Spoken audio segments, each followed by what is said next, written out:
everyone, my name is Angelina Scriptor, and before we begin, I just want to quickly let you know that this video is a part 1 of 2. I am going to be redoing the first ever video that I posted on this channel, which was a Q&A, along with answering some new questions from all of you.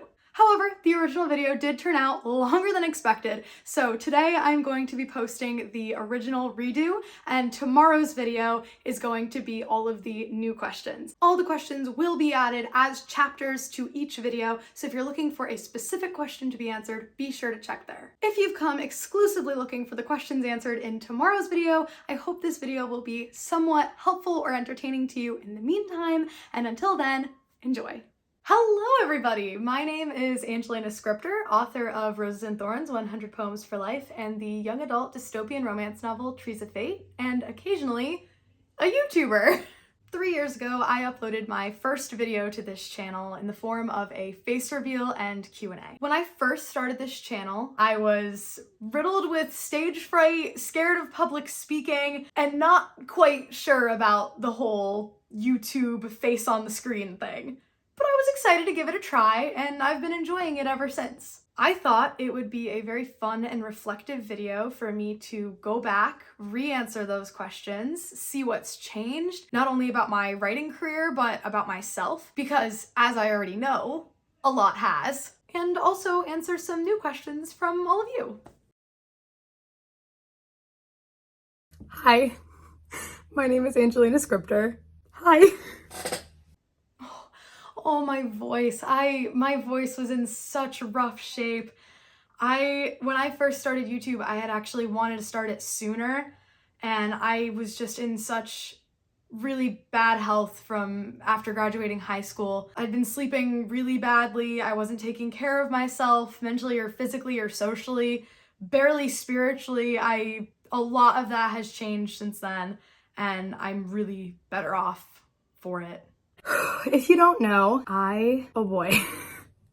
If you don't know, I am doing a Q&A. First question that I'm going to be answering is, what can you share about your first book, if you don't mind sharing? The first question I was asked was about Roses and Thorns, 100 Poems for Life, before it had been published. It was almost ready to be published at that point, and now it's my first publication. Roses and Thorns, 100 Poems for Life is really the story of life. It's what we all go through as humans. It's ups and downs and goods and bads, and as I said in my original video, everything in between. I wanted it to be unique from other poetry books where you can read it in any order you want, and it's not really one unified story itself. It is individual stories that anyone can find themselves in, regardless of the poem or tale that they're reading. Roses and Thorns is also the inspiration for the current poetry collection that I'm working on. The first book of that collection will be released very soon, which is incredibly exciting for me because it has been a number of years since I've published my poetry book, as you can see. But with this collection that I'm currently working on, I'm really excited for it to become what Roses and Thorns embodied. Just 100 life tales in each book, but each book is going to focus on a specific element of life. I'm really excited to tell you more about it, and I can't wait to share it with everyone. The next question is, what would you say is the type of writing style you have? What do you go for more when writing? Are you dark? Are you light and humorous? Or something unique that you have to share through your works? A little bit of everything. What's your writing style? I said a little bit of everything. That still applies. So, as I mentioned, I'm a poet. I write poetry, which is nonfiction, I guess, literary, I guess. But I also have published my young adult dystopian romance novel, which really came out of nowhere. No one was expecting Trees of Fate, me first and foremost. It came from a dream while I was on vacation after being on writer's block for 3 years. And the story just happened. The characters came to me and the story just appeared one day, and then suddenly a year later it was published. Trees of Fate is action, it's adventure, it's obviously romance. There's a lot of grief and death and betrayal and heartbreak in this story. It's the story of a young prince trying to find himself and his identity and someone who falls in love with him. But I've always been such a fan of fantasy.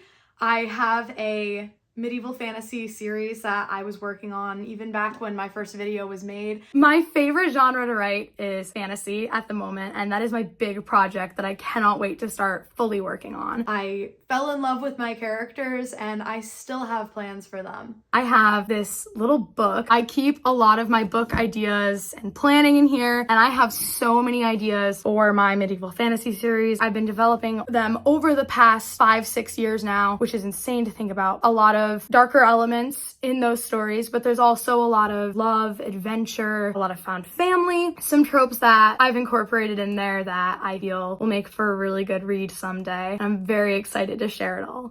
I mentioned my purple book.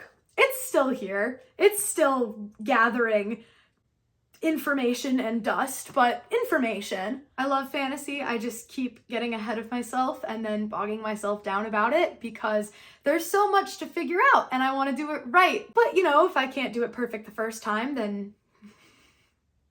But this is coming. The goal is while I'm still in my 20s. I've also dabbled in mystery, and somehow right now I'm working on a full-blown YA romance novel. It is a super wholesome, heartfelt, cozy read, and I really can't wait to publish that. My style's still all over the place. I just love writing what I feel like writing, and honestly, that's when my best writing is done. My next question is, how do you go about handling writer's block? You don't.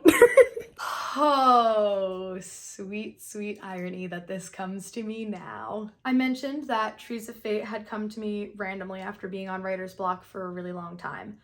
Roses and Thorns was being worked on while I was still in the midst of a writer's block. I've been a little bit stuck since I published Trees of Fate. So how do you handle writer's block? Back then I said, you don't. I've been struggling. This year I dedicated an entire video to getting over my writer's block. It took me 6 months and the video was inconclusive. My past self gave the advice to just write, and every time I do, it works, and I cannot continue to put my pen on the paper and keep just writing. I'm working on that more now. It's been going better. More on that to come with this romance novel that I've been working on.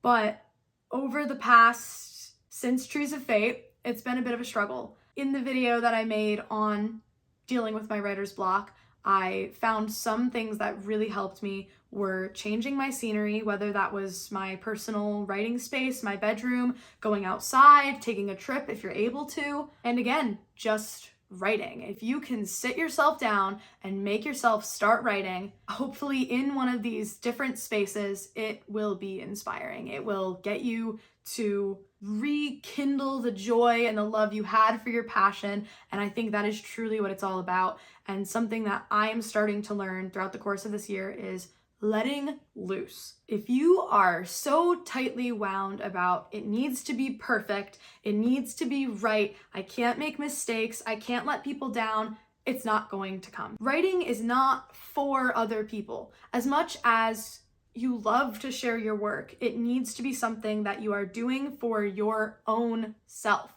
That is where the words are.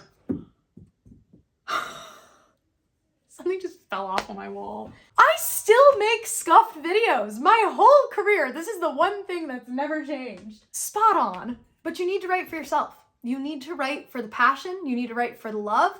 And the rest will come more naturally. Connecting with other readers, getting the pages to keep going, it will happen if you are just writing and just writing for you. Oh, and write the things that you not only want to write, but need to write. If there's something tugging at your heart that is begging to be put on the page, put it there. I got so focused on what I needed to be writing, as in like, what can I publish? What do people want to hear? What will further my career? What will sell copies? That I just wasn't writing any of it. Like, it wasn't happening.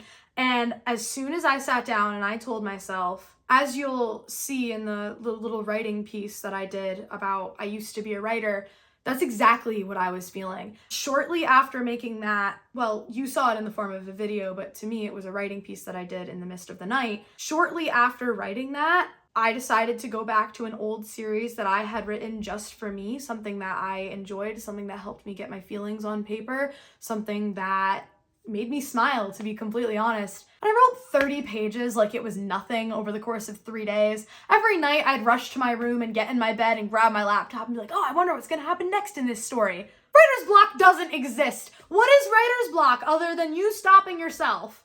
Anyways. Who is your favorite poet / what is your favorite poetry? Favorite poet, definitely Emily Dickinson. I love her meter, her style, the topics she writes about. I have her full collection on my shelf. I haven't read all of them yet, but I adore Emily Dickinson. She'd be one of my accidental inspirations because she's not the reason I became a poet or anything, but I already was a poet, and when I found her work and started reading it more, I aspire to write poetry like that and have similar influence to what she has, even though she never really intended to. Favorite YouTubers, growing up or currently or both? The first part of this question still applies. Growing up, my favorite YouTubers were DanTDM, and Coral was definitely a favorite of mine. Currently, I try not to watch too much YouTube, honestly. I try to fill my hours with more productive things, but when I do sit down and watch some YouTube, I thoroughly enjoy Ryan Trahan. I think he's funny and entertaining. Any pets? The absolute grumpy fluffball of a dog. The grumpy fluffball still applies.